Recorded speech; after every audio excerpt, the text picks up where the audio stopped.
After you enter the Land of Shadow, sooner or later, you'll run into Castle Ensis, and at the end of this dungeon, you'll encounter Rellana, Twin Moon Knight. She's the younger sister of Rellana, who couldn't be more different in her fighting style. In this video, we'll be taking you on a step-by-step walkthrough on how to defeat her, and as always, some helpful tips so you can be totally prepared before you challenge her. Rellana is a highly skilled swordswoman who wields dual light greatswords. She can string together lengthy combos with her blades in addition to performing various glintstone sorceries. As the fight goes on, she will eventually imbue her weapons with fire and magic and gain some new abilities in addition to enhancing her old ones as she heightens her aggression. This fight is absolutely beautiful as it ramps up, which can be a little distracting at first. Now let's go over the strategies on how to defeat her. In Phase 1, Rellana will prioritize attacks with her twin blades and overwhelm you with her lengthy combos. The key to damaging her is to identify which slashes are combo finishers and roll behind or away from her for the rest.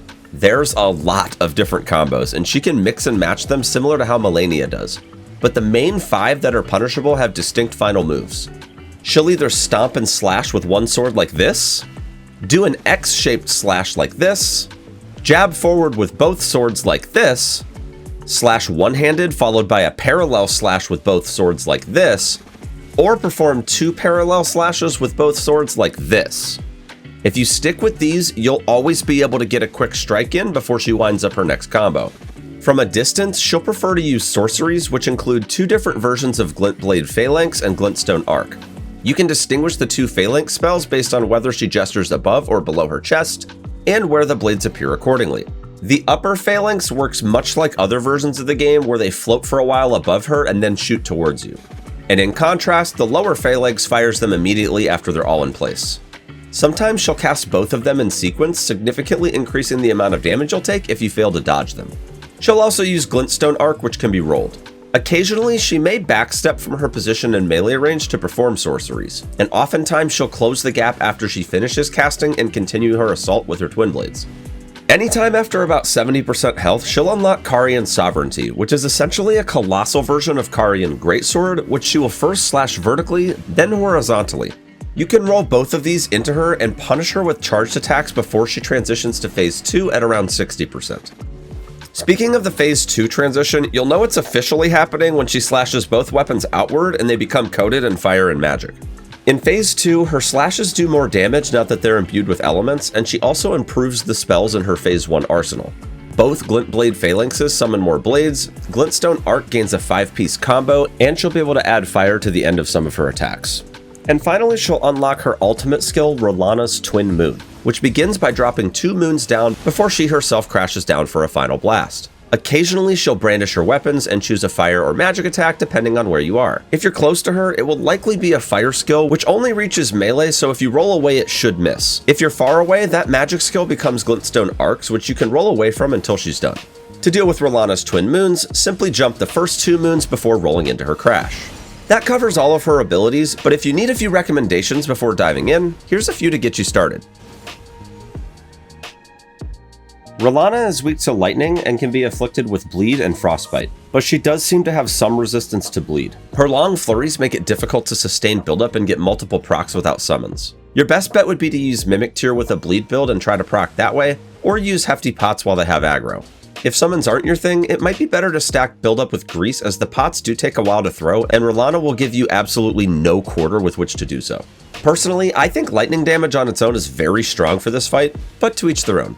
Sadly, casters may struggle with this fight as she has very high magic resist. But even so, with the right build, you should still be able to take her down even using magic as your primary form of damage. In this guide, I used a great katana so I could try to bleed and apply lightning at the same time, but I recommend faster weapons if you're feeling uncomfortable with punishing her flurries. The backhand blades are fantastic, and you can find them here in the gravesite plane. Or if you'd prefer something a little bigger, at the start of the dungeon in a chest atop one of the castle walls, you'll find Milady, which offers solid range and speed with little compromise in the way of damage. Equipment that boosts defense to physical, fire, and magic damage are recommended, and if you're using lightning, of course you'll want to consider the Lightning Scorpion Charm and the Lightning Shrouding Crack tier. Both summons are decent in this fight, but if you're planning on using them, I'm not sure I would recommend using both of them at the same time unless you're planning on stun locking the boss, which is a totally viable strategy. But if that's not the case, the added health that Rellana gets isn't really worth the extra NPC, and I recommend sticking with just one. Fun fact, it is possible to parry Rellana, but it is very difficult to do. Not only that, but it also takes 2 successful parries to break her posture. If you're feeling confident, go for it, but it is absolutely not necessary for defeating this boss. It does look pretty cool though. You can also use Carian Retaliation to deflect her sorceries, but considering her magic resistance, the retaliation part isn't very effective, and every so often a Glint Blade still makes it through. So unless you're very comfortable with deflecting Glint Blades, I'd personally stick to rolling. And that concludes the strategies and tips for Rellana, but before we go, here's a demonstration using the techniques we just learned.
Thanks so much for watching.